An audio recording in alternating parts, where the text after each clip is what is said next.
Hoy en el mundo de las tecnologías y la virtualidad, llega La Cuyabra. La Cuyabra Radio. Una emisora online, transmitiendo desde Armenia, en el departamento del Quindío.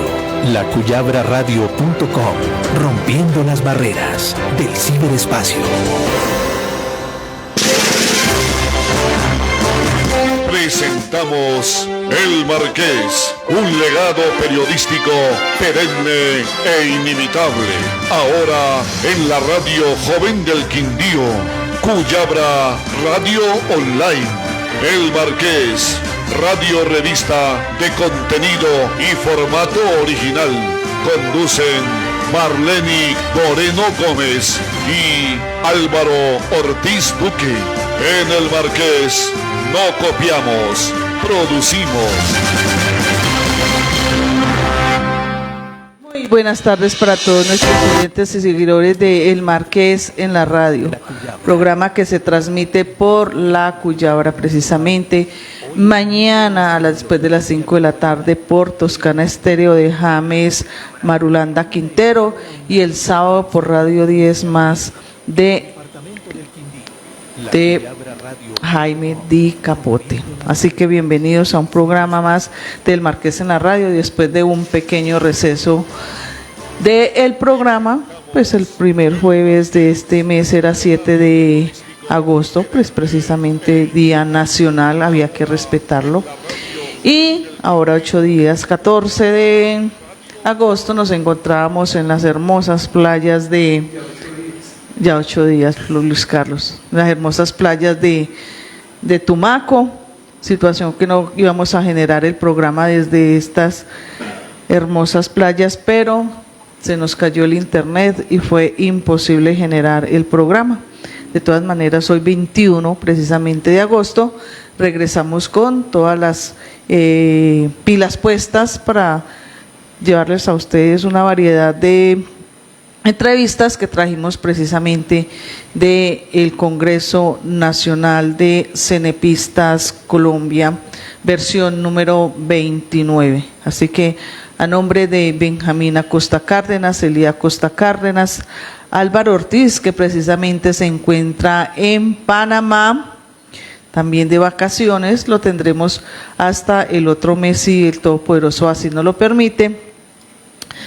Y por supuesto, Marlene Moreno Gómez, quien les habla. Bienvenidos nuevamente a su programa, El Marqués en la radio, bajo la gerencia de Luis Carlos Rodríguez y la coordinación de Salomé Márquez Moreno. Así que damos inicio, como les decía, estuvimos ahora 8 días en esas hermosas playas de Tumaco. Tenemos siempre esa idea que nos venden los grandes medios de comunicación, los medios escritos de una u otra manera, ahora el afán de la internet, de una cosa, de la otra. Entonces llevábamos muchas cosas, muchas precauciones en la cabeza. Encontramos un pueblo completamente diferente. Es una diferencia todo aquello que nos han generado todos estos comentarios malintencionados. Sabemos que sí, Tumaco en su época fue una de las zonas muy calientes para Colombia, pero que después hablaba con varios personajes de la región y nos decían que estaban muy comprometidos con esa paz total que les quiere generar el gobierno Petro presidente. ¿Por qué? Nos contaban, cuando se firma la paz con Santos, empieza un receso de la violencia, empiezan a creer en una Colombia mejor, pensando en sus futuras generaciones, en una paz que ellos pudieran salir de sus pueblos. Nosotros vivimos muy bueno, entonces para nosotros es muy fácil, no que entren allá y los maten a todos y listo, no. Para nosotros es bueno porque hemos vivido por acá en el centro, en el norte, o los políticos nos han hecho creer que eso es una zona guerrilla, que eso es una cosa horrible, que eso por allá no podemos entrar, que eso por allá. Pero nos contaban los mismos habitantes cuando llega Duque que no apoyó esa paz, se volvió a tratar otra vez de volverse otra vez duro lo que era esa parte de Nariño. Pero dicen y a voz populi con todo el que tuve la oportunidad de hablar y preguntar precisamente sobre estos temas que hace 2 años ellos viven muy bueno, viven una paz, se ha generado una seguridad que ellos mismos quieren seguir, que quieren a seguir apoyando, que no quieren que vuelvan esas guerras, esas situaciones tan molestas para ellos, pensando precisamente en un futuro, en que Tumaco con esas playas, esos atardeceres increíbles, increíbles porque son increíbles. Entonces quieren que esto se siga generando, que sus futuras generaciones conozcan lo que es una paz, de lo que es vivir, de lo que es salir a los pueblos. Le están apostando a esto con el presidente y todo. Decíamos nosotros muchas veces, pero es que cuando pasan en la televisión y esas casitas, mires, paraditas en unos palitos y todo eso, también pregunté a los residentes, porque es que a qué íbamos a un congreso, pero también había que conocer un poco de esa historia. La historia es que esa es la cultura de ellos. No quieren que la cultura de ellos al llegar la paz se la cambie, no quieren que la cultura se sostenga, que esa es la forma de vivir de ellos, que esa es la forma de... O sea, no se pierda una cultura que está muy arraigada desde siempre, y desde que llegaron aquí de los antepasados y todo eso. Así que encontramos algo muy diferente, o yo encontré algo muy diferente. Tuve la oportunidad de andar la playa de arriba, abajo, sola. No me pasó nada, nadie le pasó nada. Después la caminé con la señora de Luis Carlos, con Julieta, estuvimos por allá en la grieta, nos fuimos por ahí a un lado, nada, no nos pasó nada. Estuvimos en el Morro, estuvimos en playa, no recuerdo bien si es Playa Alta o Playa Rica, que tuvimos, bueno, bajito, en todo caso, bueno, desde ahí tiene un atardecer espectacular, recomendadísimo para cualquiera que vaya a esas playas de Tumaco. Se reencuentra. Yo una noche no tuve con quién ir a la playa, me fui para la playa sola, me senté en una esquina, abajito Sanador, así se llama, para que no le olvide. Desde ahí, si quieren ver un atardecer, unas postales espectaculares que ustedes jamás olviden, vayan a ese sitio. Fui a la playa sola, no me pasó nada, no es como dicen, no, es que ya la van a atracar, ya la van a robar, no, nada, no me pasó absolutamente nada, y hoy precisamente estoy generando desde Armenia, hablando muy bien de una tierra que me dejó asombrada. También tuvimos la oportunidad de ir a Las Lajas, caminamos, salimos a las 12 de la noche, que eso no, que lo que nos dicen, no, es que eso por ahí en carretera los va a coger la guerrilla, los va a masacrar.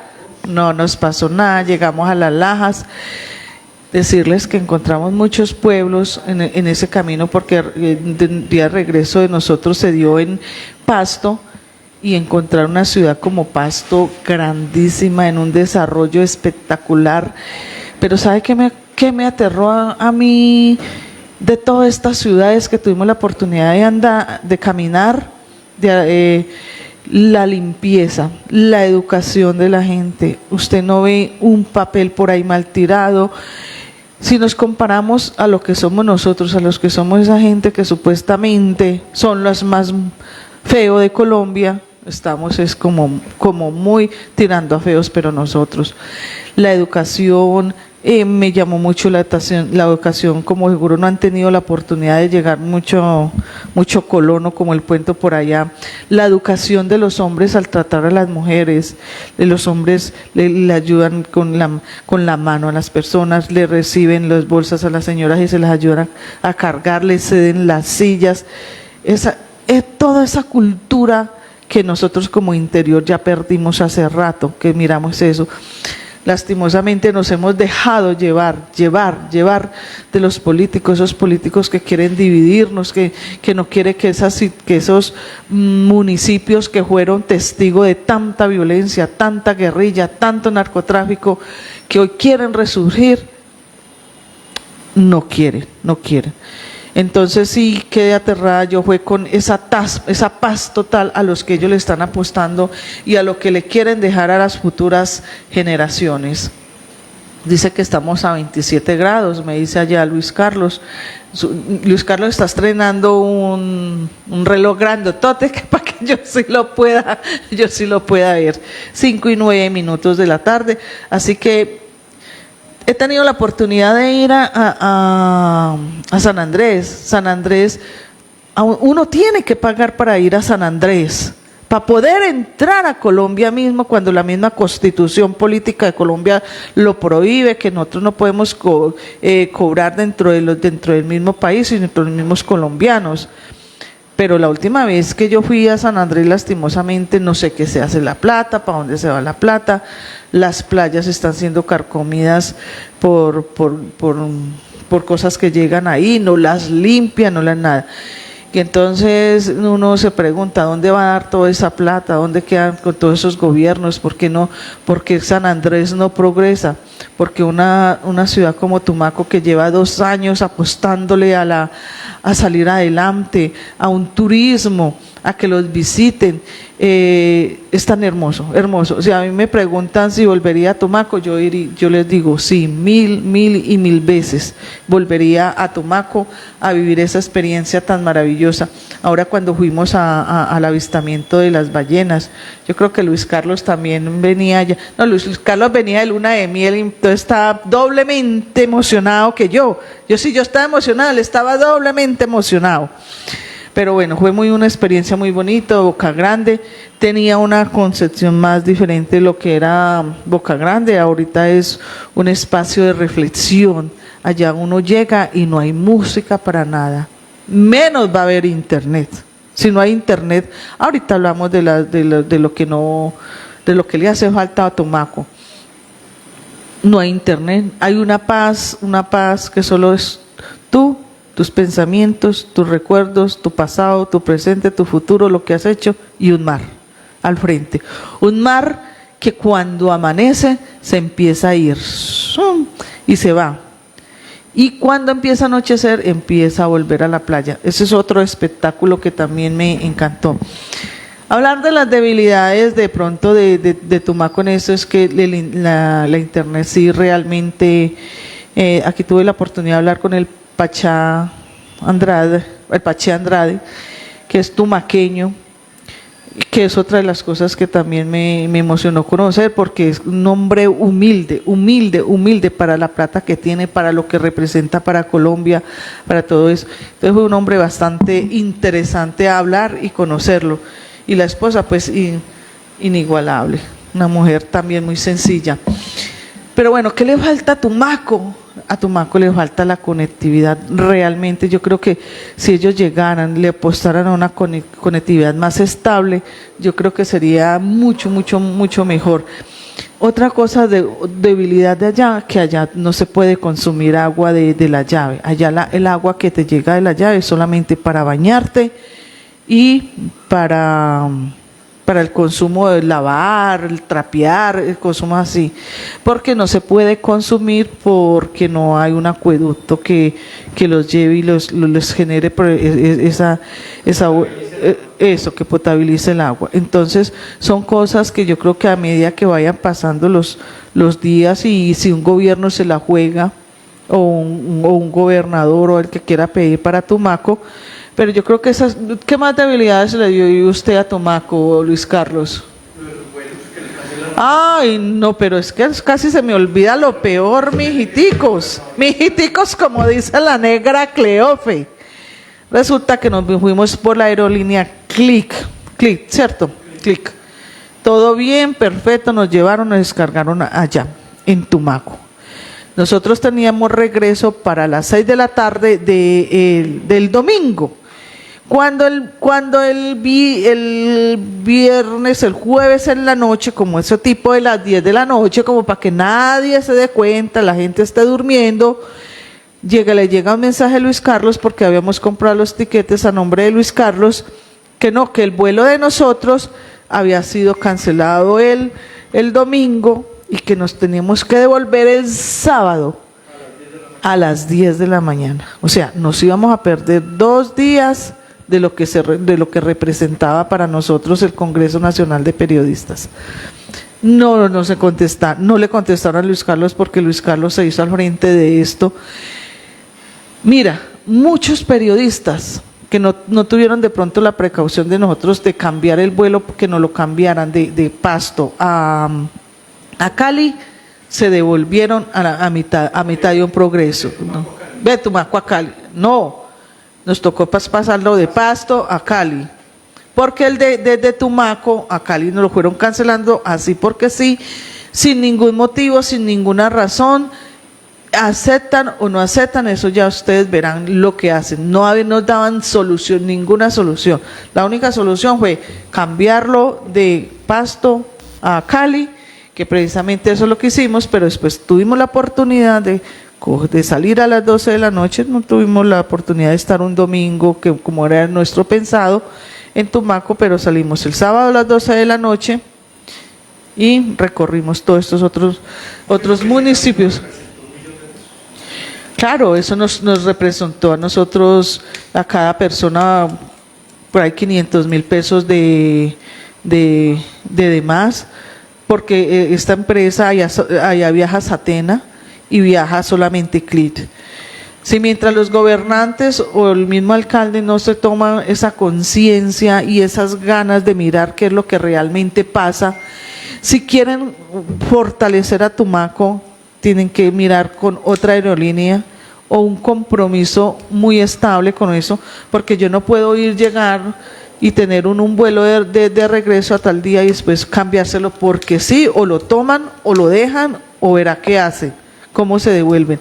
Entonces no recomiendo a la empresa CLIP, para nada, porque tuvimos la experiencia más amarga como viajeros que fuimos a esas tierras hermosas que tiene Colombia.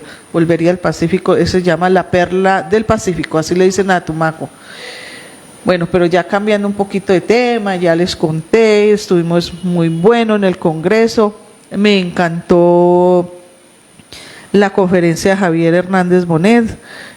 No soy deportista, no soy deportiva, mucho menos hago de periodismo deportivo, pero sí me encantó recorrer todas esas cosas atrás, contarnos la historia de Colombia, de lo que para él significa los mejores jugadores, que nos dijo que para él el mejor jugador que ha asistido en el mundo.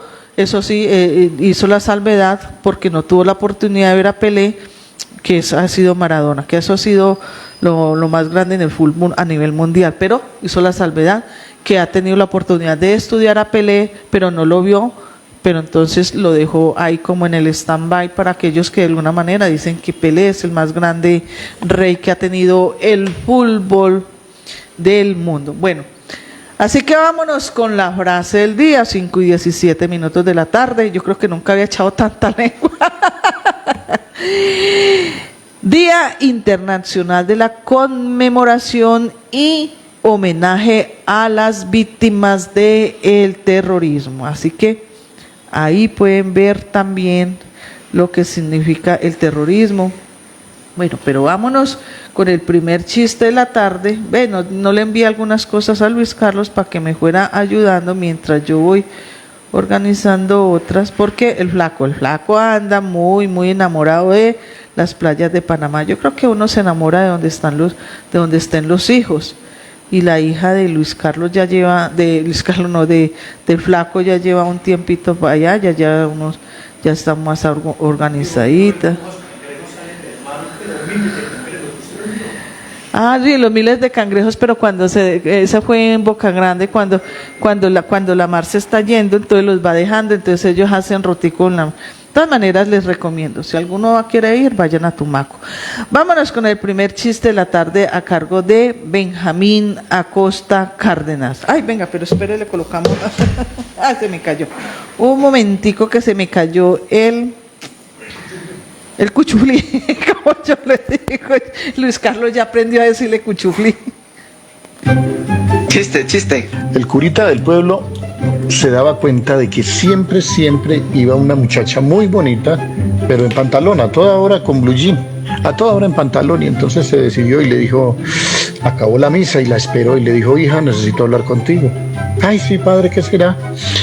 Y dijo, hija, te voy a hacer una pregunta. Lo que pasa es que, pues, siempre te he visto aquí los domingos en misa y tú siempre vienes con pantalón, con jean, con pantalón, con slack, pero yo nunca te veo con falda, con un vestido. Me gustaría saber por qué. Dijo, ay, padre, la verdad es que yo tengo un problema y es que tengo esas piernas todas peludas, tengo esas patas todas peludas y entonces me da una pena, por eso me coloco el blue jean.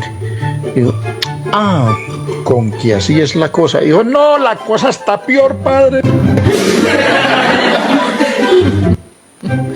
Chiste. La cosa está peor. Bueno, voy a buscar de una vez para irnos saliendo porque no tenemos como una entrevista con el Pache Andrade. Es una charla que tuvimos precisamente Luis Carlos y yo con ese personaje, se nos fue agrandando, fuimos conociendo lo que era esta persona. Entonces, con errores y con no errores, como todos seres humanos cometemos, la quiero pasar tal y como es.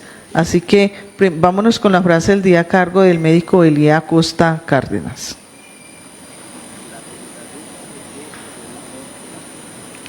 ¿No se oye? Tener apariencia de atleta. Repite. La verdadera belleza de un hombre no consiste en tener apariencia de atleta, carita de ángel o ser joven. Esta se logra siendo agradable, oliendo a rico, con espíritu de servicio y alisando las arrugas del alma. Bueno, esa era la... Hola Marlene, buenas tardes. Eso sí no iba ahí. Bueno, así que escuchemos al Pache Andrade, espero no se aburran. Nosotros la pasamos muy agradable mientras charlábamos con él. Pache Andrade, bienvenido a los micrófonos de la revista El Marqués, programa que se transmite todos los jueves de 5 a 6 de la tarde por la Cuyabra Radio. Pues me perdonarán de pronto, Pache, y los seguidores, porque nunca he sido como deportista, como entrevistar, porque pues para eso uno tiene las personas como indicadas que hagan esto, pero sería pues un insulto no llevarlo después de tener semejante personaje aquí compartiendo con nosotros este escenario del reencuentro o encuentro nacional de cenepistas. Así que bienvenido a los micrófonos de la revista El Marqués. Muchas gracias y por supuesto un abrazo grande para toda la audiencia. Yo estoy maravillado de que la gente que nos ha acompañado esta vez en el evento se maravillen con nuestros paisajes, con nuestras cosas. Y me emociona poder servir también de anfitrión, porque de todas maneras me toca servir de anfitrión. Cuéntenos un poquito cómo nace el Pache Hernández. Pache Andrade nace hace 76 años. 76 años, un 2 de abril, me dicen que era un día sábado, que nací como a las 2 o 3 de la tarde en esta tierra y me crié formado por toda esta naturaleza hasta llegar a los 18 años cuando terminé el bachillerato y mi papá me dijo se va de aquí. Fui a estudiar producción de radio y televisión en Bogotá, en el Colegio Superior de Telecomunicaciones. Volví a Tumaco para fundar una emisora que todavía existe, se llama Radio Mira, y posteriormente salí para la Universidad de Antioquia. ¿Cómo llega a los grandes medios? A través de la formación. Yo creo que en la época nuestra había mucha más exigencia para poder hacer parte de los grandes medios. Yo llegué a una emisora pequeñita que se llamaba La Voz de la Independencia siendo estudiante, y después de La Voz de la Independencia me llamó don Jaime Tobón, que era el gerente regional de Caracol, y allí estuve 6 años. Pache, el nombre de Pache, ¿de dónde sale? ¿De dónde salió y quién se lo puso? Bueno, es una especie de acrónimo. P de Pacho, A de Andrade y Che de Chávez. ¿Cómo ve la selección Colombia en este momento? Yo sé que he tenido la oportunidad de narrarla tantas veces. Bastantes veces. Yo he ido a 18 mundiales.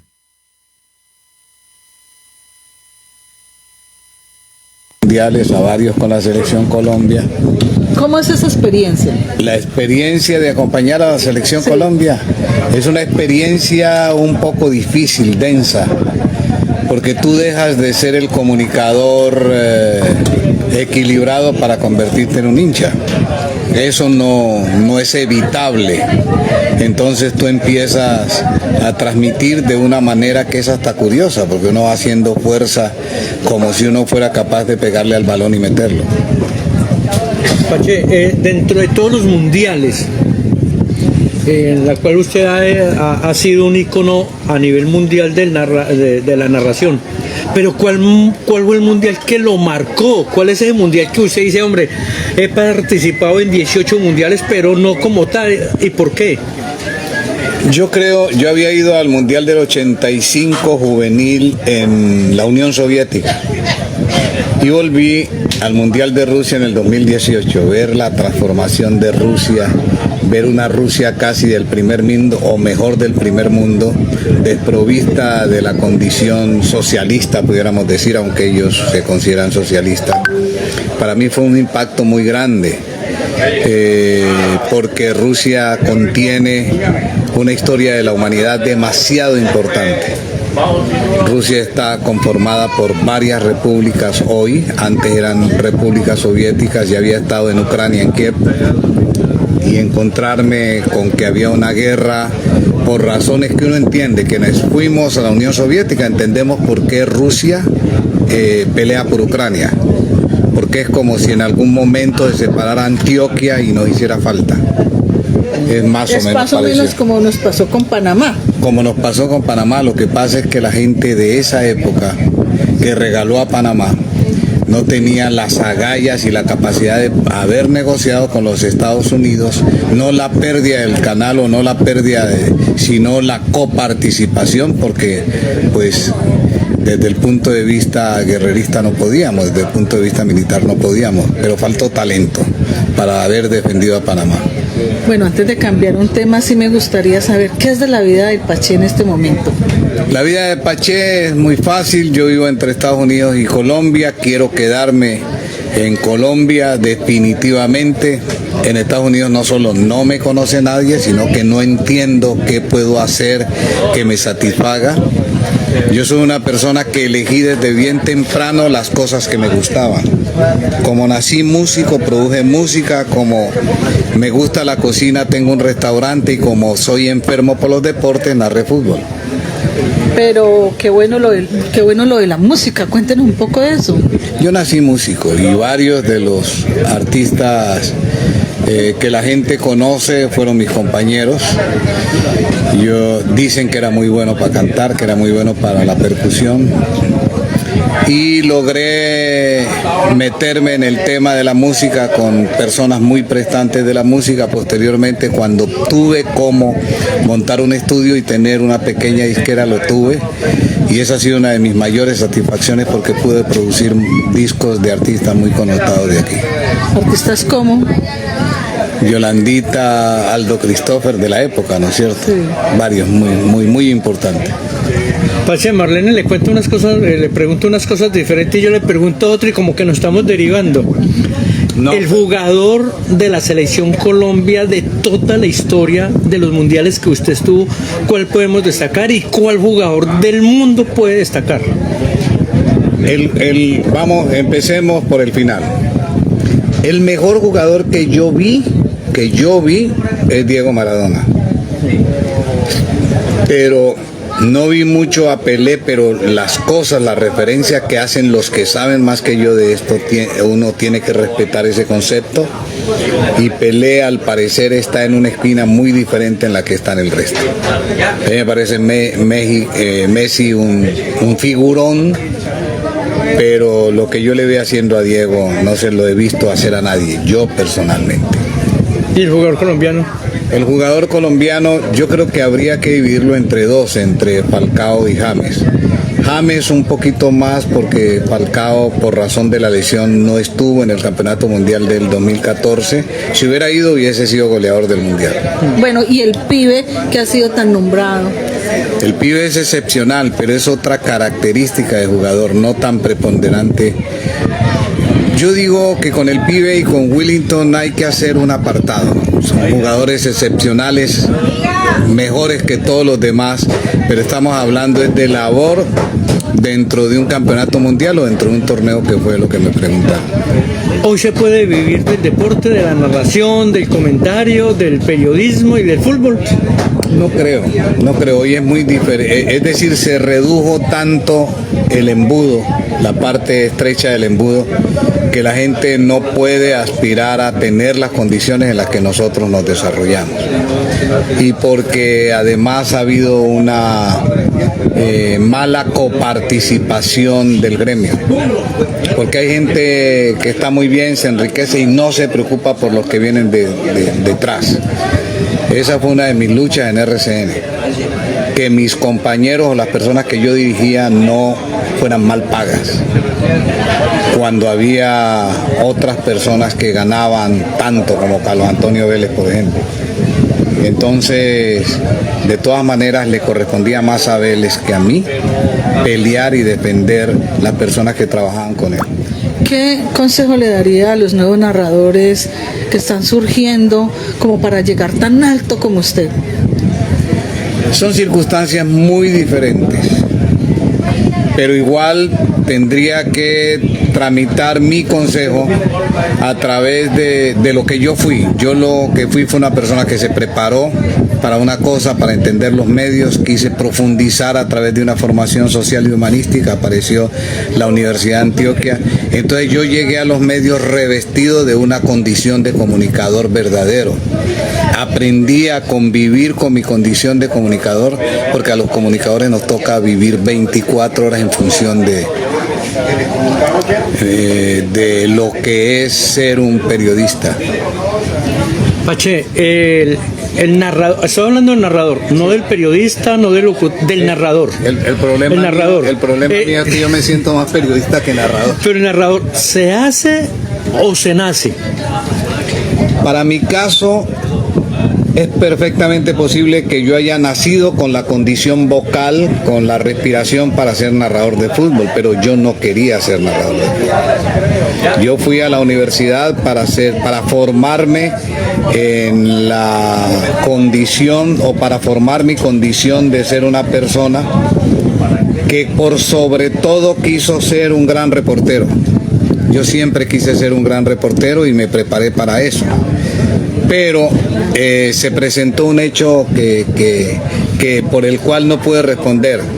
Resulta que narrar fútbol era la cosa que mejor pagaban, y entonces el estómago domina la conciencia. Pero imagínese, no quería ser narrador y todos hemos vivido el deporte a través suyo, sobre todo, yo no soy muy deportista, se lo digo, pero sí cuando juega la selección Colombia ahí me encantaba.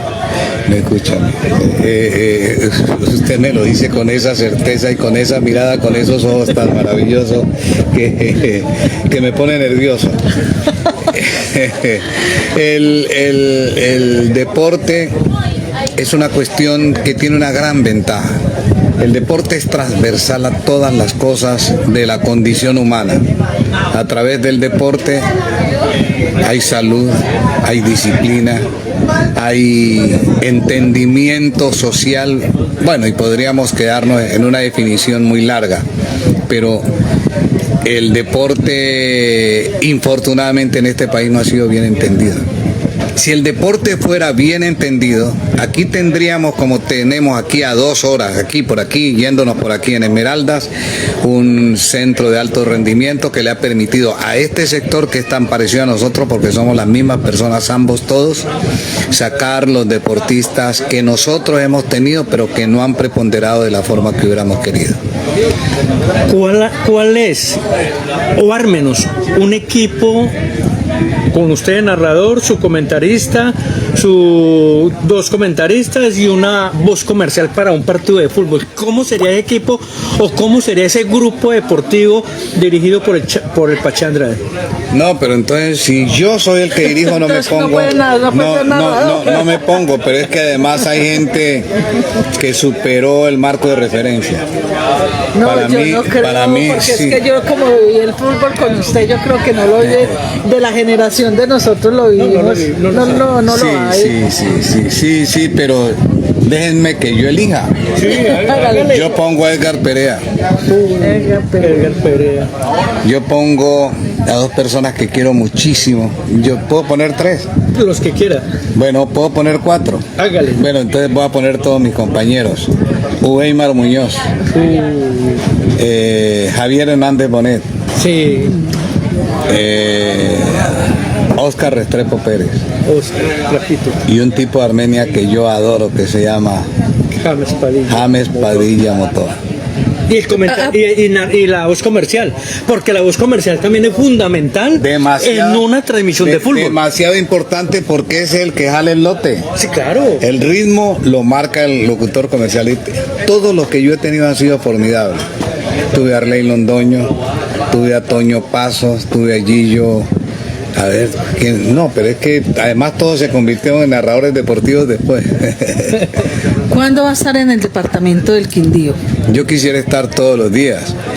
Yo le comenté a un hermano mío que trabaja en la Contraloría que una de mis ideas era que algún día, vamos a ver si Angélica quiere, yo me iría a vivir al eje cafetero.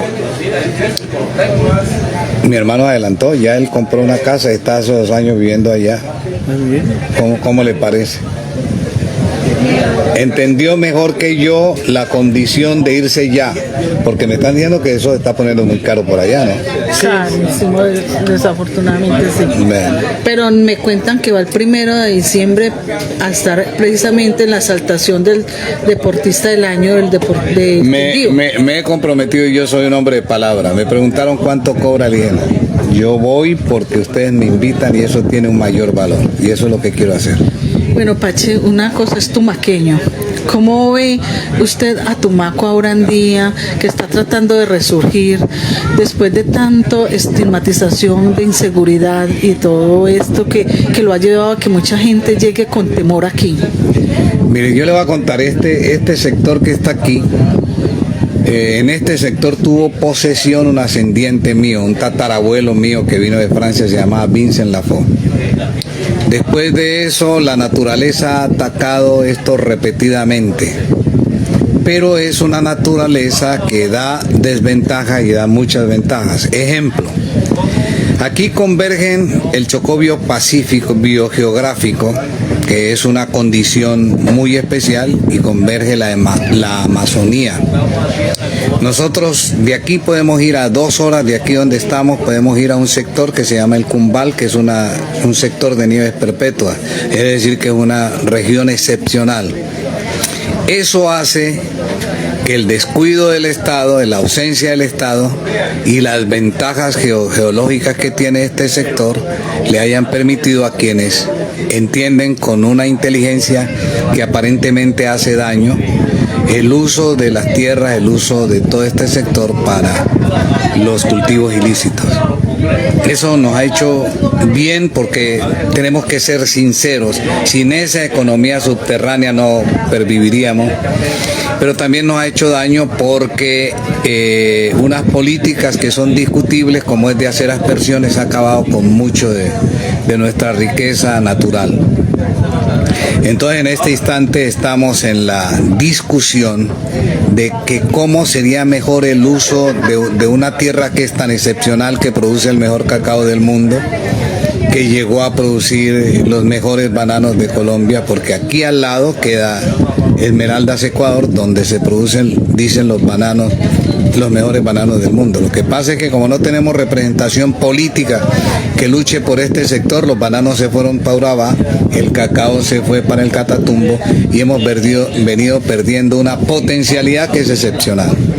Ojalá algún día la gente entienda que este es un sector privilegiado, donde nosotros nacemos viendo ballenas, donde crecemos consumiendo sin necesidad de precarizarnos, porque hay gente que dice, hace poco en Tumaco no hay mendicidad. Había gente pobre, pero no había mendicidad, porque la gente tiraba un anzuelo, pues, agarraba un pescado, en cualquier parte de aquí había plátanos, hacía un tapado y comía. Eso no pasa en otros sectores del país. Por ejemplo, Por ejemplo, en el centro. ¿Por qué me mira con esos ojos tan bellos y qué me quiere preguntar? No, es que yo veo que la gente todavía, o la gente del interior, todavía tienen como susto venir al Pacífico. Hoy, bueno, vamos a hablar de estadística. Hace muy poco tiempo Tumaco era el tercer sector más peligroso del mundo. Y lo sé yo, que mi padre fue el dueño de una funeraria y que mis hermanos la heredaron y que llegaron a enterrar hasta 73 muertos violentamente en una semana. Yo he perdido un hermano muerto por la guerrilla, un primo hermano muerto por los paramilitares. He sido deudo de 5 muertos de este sector. ¿Qué faltó? Políticas de Estado. Cuando se fue la FARC, que eran los que mandaban aquí, y gracias al acuerdo de paz y posteriormente el descuido del gobierno Duque, pues aquí me dicen que hay hasta 11 grupos criminales. Entonces imagínense, eso hizo que este fuera un sector muy difícil. Ahora llegó como en muy poco tiempo, llegó un gobernador de acá, muy preocupado por este sector, y ha empezado a trabajar por la paz. Y hoy, si ustedes lo ven, Tumaco es tan seguro que dicen que por estadística es el tercer municipio más seguro de Colombia. Entonces mire cómo se ha producido no un cambio sutil, sino un cambio crucial. Pache, invitemos a la gente que venga a conocer su tierra natal. Que vengan a Tumaco. Tumaco tiene cosas maravillosas. Aquí somos buenos artesanos. Aquí somos excelentes anfitriones. Cocinamos, este es el mejor restaurante de Colombia. Cocinamos de forma maravillosa. Tenemos los mejores paisajes, tenemos ballenas, tenemos una riqueza ictiológica maravillosa y somos por antonomasia gente buena. Así que vengan a Tumaco, que vengan más que yo. Hay gente que ha venido a Tumaco y se ha quedado. Sí. Sí, la niña que nos traía en la lancha también nos dijo que ya ha venido y se había quedado. Bueno, ya nos pusieron música. Nos corrió la música, pero vamos a tener oportunidad de seguir hablando. Acuérdense que hoy es el 1 de diciembre. Pache, gracias por aceptar esta invitación a los micrófonos de la revista El Marqués, y recordarle que son todos los jueves de 5 a 6 de la tarde por la Culebra Radio. Aquí nació Noches de Boca Grande. Sí.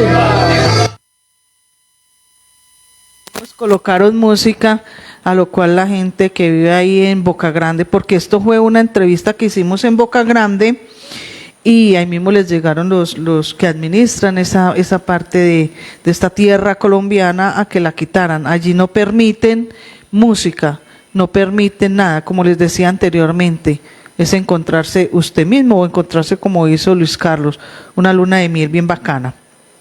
Bueno, decirle que la humildad de este hombre nos descrestó.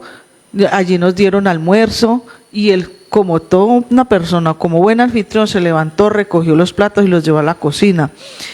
Tengo para contarles que la esposa de Luis Carlos le dio por pedir cangrejo. Dios mío bendito, yo nunca en mi vida había pedido pediría cangrejo. Pero fue el goce de esa tarde, la cara de Julieta, y las postales que hay precisamente del Paché enseñándole a comer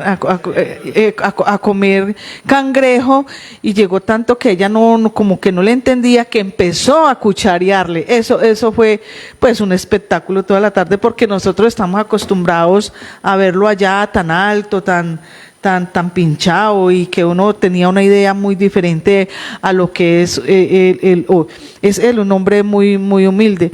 Y en cuanto a los ojos míos llaman la atención, los que me conocen de cerca saben que mi Diosito me dio unos ojos espectaculares, y allá dentro del mismo seminario la gente me preguntaba que si era que yo tenía lentes de contacto. No, esos son naturales, gracias a Dios. Entonces, allá llama mucho la atención mis ojos. Bueno, pero vámonos con una entrevista, pues tengo más entrevistas que traje de allá, pero pues las puedo pasar para allá, pero hay una que nos manda precisamente Álvaro Ortiz Duque desde Panamá, Se trata de una charla que él tuvo con Isaac Enrique Carranza.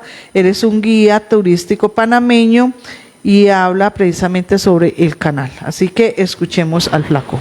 Los jueves son jueves de El Marqués Radio y bueno, aprovechando esta visita que hacemos a Ciudad de Panamá, pues conocer parte de la historia, de un legado, de algo que nos perteneció, pero que hoy nos hermana, ¿no? Por muchas situaciones, afortunadamente. Estoy con Isaac Enrique Carranza en la biblioteca principal de Panamá. Él es uno de los guías que tienen acá y nos habla acerca precisamente de la historia, de todo lo que guarda esta biblioteca para Panamá y para todos sus hijos. Bienvenido a este programa. Oiga, muchas gracias por la invitación, gracias por tenerme aquí. Bueno, ¿cómo va la situación del canal de Panamá, la historia? Hemos escuchado ya partes interesantes, 25 millones de dólares que todavía están buscando, ¿no? Que le dio Estados Unidos supuestamente a Colombia.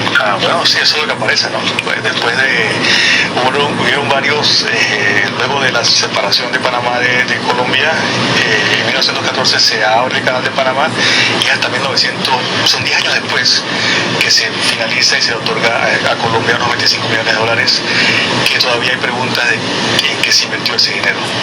Bueno, muy bien, la historia es dolorosa, ¿no? Por todo lo que concierne a la apertura del canal, primero los franceses, luego los norteamericanos, tantas muertes, pero esto significa mucho para ustedes, ¿no?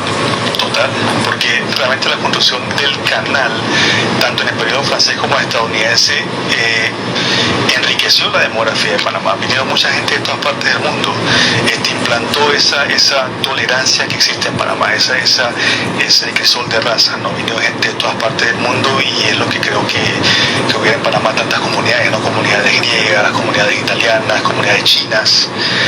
Es un país donde te puedes encontrar personas de todas partes del mundo, sobre todo en Ciudad de Panamá. Es un lugar muy cosmopolita y eso fue gracias a la gran inmigración que hubo, especialmente a finales del 19 y principios del 20. De los chinos, entre otras cosas, estamos hablando, ¿no? Que hay todavía gente que pues, desciende de ellos. Ellos llegaron en 1852 por la construcción del ferrocarril. Se importaron trabajadores chinos. La historia de ellos fue un poco trágica, los primeros trabajadores, pero se adaptaron y son parte de la cultura. Hay una gran comunidad de chinos que sigue estando presente y bueno, es parte de otras de las muchas comunidades que hay en Panamá. Bueno, saben que los estadounidenses pues estaban adueñados del canal durante mucho tiempo. Ya en el 64 se presentaba un hecho especial con estudiantes que nos puede indicar sobre ese particular momento que significa ya para movimiento para que Panamá recupere como tal el canal. Sí, el 9 de enero del 64 marca un antes y después de la historia de Panamá. Antes de eso, al Tratado de 1903, se le hacían, Jaime Varela se le hacían cambios, se trataban de adaptarse a las necesidades de los panameños, pero luego de ese momento, el 9 de enero del 74, luego de que estudiantes y civiles panameños son asesinados, ya la conversación entre ambos países no podía ser el mismo. Entonces ya era una lucha por cambiar completamente el tratado, no hacerle cambios, sino crear un tratado completamente nuevo, que es lo que se logra 13 años después con el Tratado de Río-Carter. No, venía bien, ¿no? Hasta aquí llega el presidente del gobierno de Estados Unidos, llega nuevamente a Donald Trump y empieza a tratar de nuevo a meterle miedo a los panameños con relación al canal, como que quiera era volver a ocuparlo.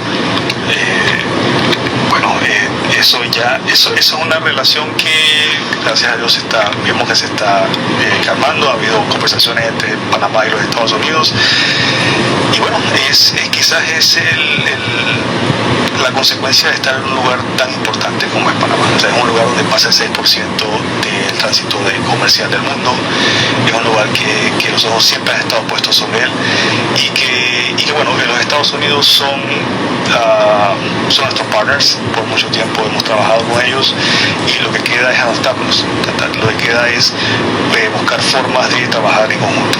Pero siempre buscando la independencia, por lo menos que respete la autonomía panameña. Sí, por supuesto. Por supuesto. Y no es un solo canal ya, ¿no? No es un solo canal, ya abrieron otro, pues por lo lo menos esa es la perspectiva. Sí, hay una... entre 2007 y el 2016 se hizo una expansión del canal. Fue una inversión, fue una iniciativa panameña que se logró gratamente. Bueno, Isaac, gracias por estos minuticos. Un mensaje para todos los colombianos. Un mensaje para todos. Nada, que somos hermanos, somos pueblos hermanos y qué bien que ustedes están aquí. Esperamos que vengan más visitantes a Panamá y que sigamos aprendiendo de la historia que nos une. Sin lugar a dudas, lo recomendamos. No olviden, amigos, muy amables, muchas gracias. Todos los jueves del Marqués Radio. De arriba abajo, todos los les traemos toda la información. Bueno, vámonos con el segundo chiste de la tarde, a cargo de Benjamín Acosta Cárdenas.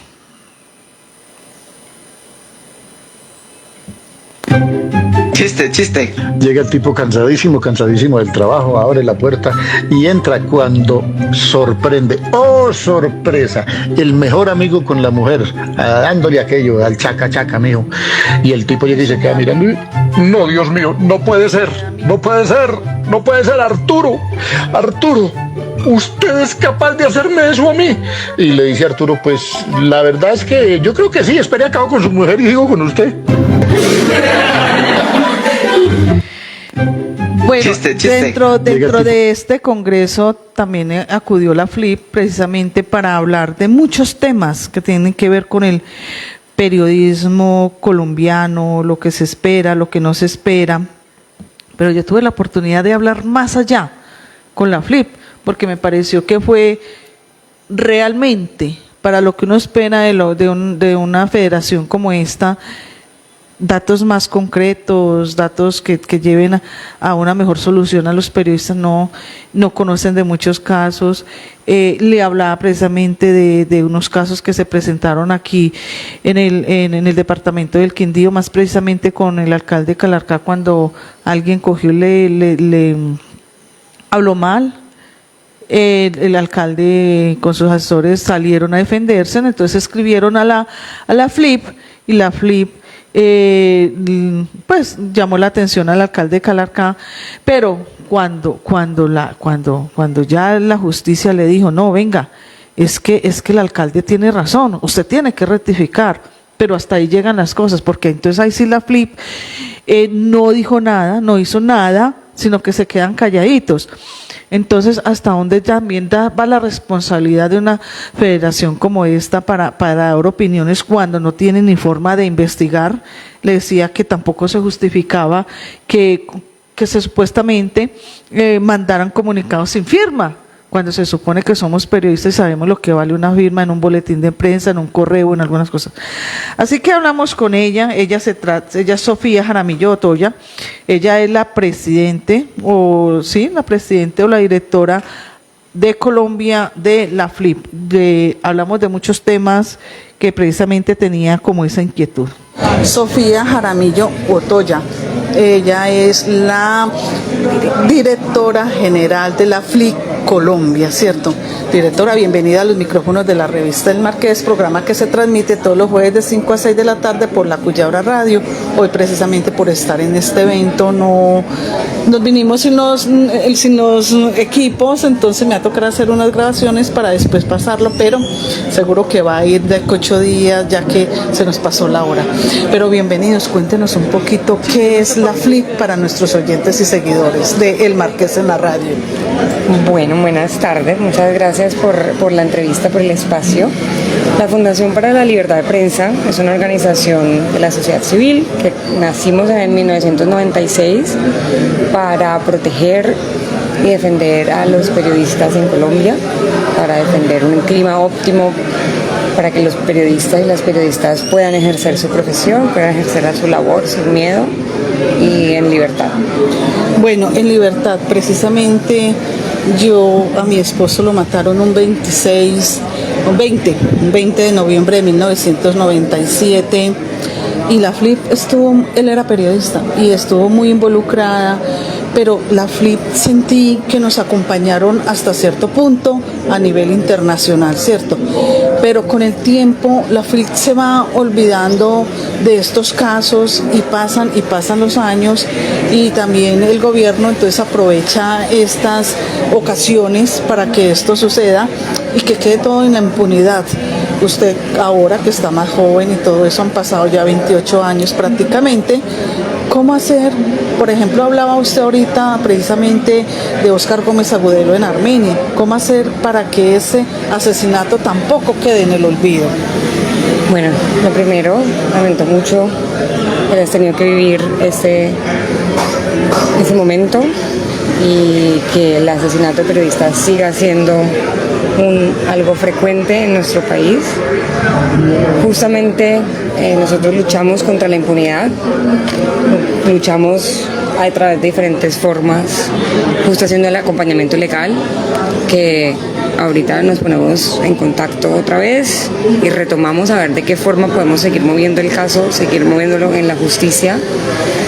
Y en los otros casos lo que podemos hacer es eso, hacer el acompañamiento legal interno en Colombia, mover estas fuerzas tan grandes de la justicia que no son fáciles, no es fácil de mover la justicia, de que nos hagan caso, de que los casos se muevan de forma ágil y pertinente. Lo podemos hacer también hablando con otras entidades del Estado como con la Defensoría, pero también a nivel internacional, como mencionabas, para que hagan presión de diferentes frentes. Y también nosotros en la FLIC hacemos otro tipo de actividades, otro tipo de iniciativas de memoria para justo eso, para no olvidar a quienes sus voces fueron silenciadas. Nosotros tenemos una iniciativa que es la sala de redacción de ausentes, que justamente se trata de esto, de contar las historias de periodistas que fueron asesinados. Hemos hecho iniciativas como entrevistas imaginadas a periodistas que fueron asesinados. Hemos publicado solamente 4, pero justamente es eso, es de poder contar quiénes fueron estos periodistas, qué creían, cómo veían el periodismo, cómo eran ellos como seres humanos y como periodistas. Entonces hay diferentes formas en las que nosotros podemos luchar contra esa impunidad para que nuestras personas no queden jamás en el olvido. En Colombia, ¿cómo estamos en este momento de cifras de asesinatos y de porción de periodistas de pronto amenazados y que sobre todo hayan tenido que salir del país? Pues mira, el año pasado, en el 2024, nosotros registramos el año más violento contra los periodistas en la última década, y este año también seguimos en esa tendencia. Nosotros hemos registrado 292 agresiones de todo tipo, pero justo las amenazas corresponden a un 42% de este número global. Y el año pasado registramos 20 desplazamientos forzados. Este año vamos en 9 desplazamientos forzados internos. El año pasado también registramos 4 periodistas que tuvieron que exiliarse. Y pues seguimos justo en ese registro, tratando de que nos sigan pasando estos casos. Sofía, hay un tema que le quiero comentar, y es el siguiente. Ustedes reciben muchos comunicados donde dicen que muchos periodistas fueron asesinados, pero ¿hasta dónde todas estas comunicaciones son verdad? Le cuento, en el departamento del Quindío hay periodistas que se basan en apretar, como el cuento, a gobernantes de turno, políticos, y que después, cuando ellos les contestan públicamente, entonces llegan, lo mandan a la FLIC, entonces la FLIC coge y les manda un comunicado a los políticos, o en este caso al gobierno municipal de Calarcá, diciéndoles que se retraten. Pero resulta que cuando ustedes hacen este comunicado pidiéndole respeto por la profesión del periodismo, el Tribunal Administrativo condena a este periodista por las falsas afirmaciones, y que solo el gobernante de turno salió a defenderse de lo que él malamente le estaba haciendo. Entonces, ¿cómo tener en cuenta todas estas situaciones? Y fuera de eso, llegan comunicados de la FLIP sin firmas, solamente firmas. ¿Qué tan ciertos son esos? Porque yo digo, la FLIP es una agremiación de periodistas, pero si los periodistas sabemos que tenemos que firmar precisamente estos comunicados. Claro, bueno, primero la FLIP es una organización de la sociedad civil, la Fundación para la Libertad de Prensa, somos una ONG, los comunicados los hacemos como organización, no tenemos una agremiación de periodistas, y en cuanto, digamos, al asesinato de periodistas, cuando nosotros hacemos comunicados sobre qué periodistas han sido asesinados, nosotros hablamos de periodistas que han sido asesinados justamente por el ejercicio de su profesión, y por eso nosotros hacemos documentación de los casos antes de sacar comunicados, antes de sacar alertas. No, cuando estos recurren a ustedes diciendo que no están asesinados, pero dicen ante ustedes, no, es que yo saqué una nota y entonces el gobernante de turno salió a defenderse y me trató mal. Entonces llega la FLIP, le cree al periodista sin investigar y saca comunicado en contra de un gobierno, cuando después el tribunal le da la razón al gobierno y condena al periodista. Sí, digamos que cada caso pues tendrá sus particularidades. ¿Hasta dónde llegan ustedes a esa investigación? Nosotros lo documentamos, corroboramos la información. Lo que nosotros nos pronunciamos públicamente son las diferentes restricciones que puedan haber a la libertad de prensa, independientemente de la línea editorial, de lo que esté publicando el periodista, digamos las restricciones que puedan haber de distintos tipos, tanto intimidaciones, agresiones físicas, también hostigamientos, también formas en las que puedan estigmatizar la labor de un periodista y que eso genere un ambiente en que ellos no puedan ejercer el periodismo. Entonces, igual, cada uno de los casos nosotros los corroboramos con colegas, con personas de los medios de comunicación, con el mismo periodista, la documentación que nos puedan entregar. Sofía, si alguien, por ejemplo, de los periodistas quiere recurrir a usted, ¿a dónde la puede encontrar? Nos pueden contactar para contarnos sobre las agresiones, sobre los diferentes casos y sobre información en general al número... A mí me gusta para que no me lo sé de memoria todavía. Entrevista ahí porque ella en ningún momento me pasó el número, me pasó nada. Estuvo un poquito enredada la entrevista porque ella casi no tiene como esa facilidad de hablar de muchos temas, y también se trata de cuidar un poquito. Hablábamos con ella precisamente sobre los temas que han resurgido en Calarcá, y me decía que el que se tomó esa vocería de la FLIP aquí en el departamento del Quindío ya no hacía parte de ellos, sino que se tomó una vocería sabiendo que no lo podía hacer. Y ahí es donde los gobernantes de turno, como el caso de Calarcá, cayó y respondió a la FLIP, y sabiendo que no tenía ni siquiera por qué hacerlo. Bueno, si antes de despedirme, 6:02 de la tarde, Luis Carlos ya me está mirando rayado. Yo sí quiero pedirle a todas aquellas personas que me han ayudado en nuestras oraciones, que recemos, para los que puedan, Fabián Orozco, precisamente este fin de semana se presenta a la ciudad de Bogotá. Sabemos que él tiene una condición de una enfermedad con la que él va con mucha fe, de que le puedan hacer por algo por su vida. Entonces me decía: Marlene, pídale a la gente que ore por mí. Estoy pidiendo que oren por Fabián Orozco, el hijo de Jorge Eliezer Orozco Dávila, quien está precisamente pasando un trance en su salud muy duro. Entonces, para todos aquellos que de pronto me han ayudado en sus oraciones, gracias.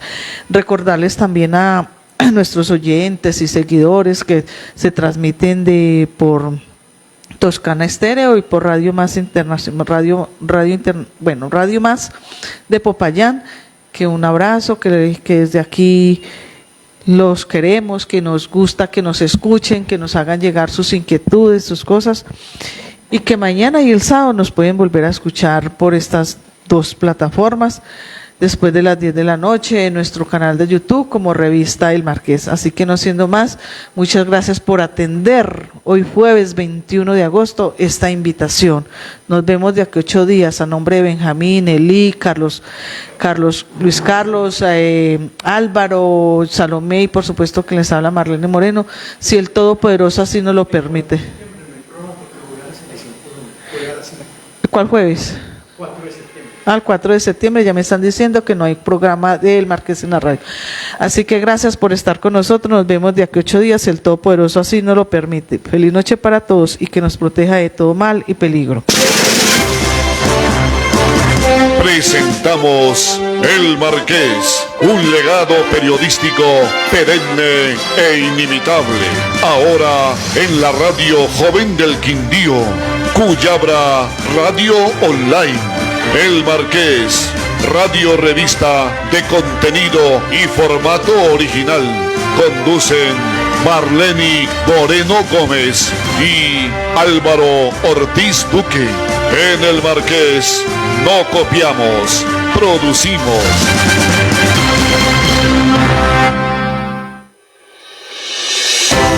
Desde nuestros ancestros existe la Cuyabra, un ícono en la historia cultural de nuestro país.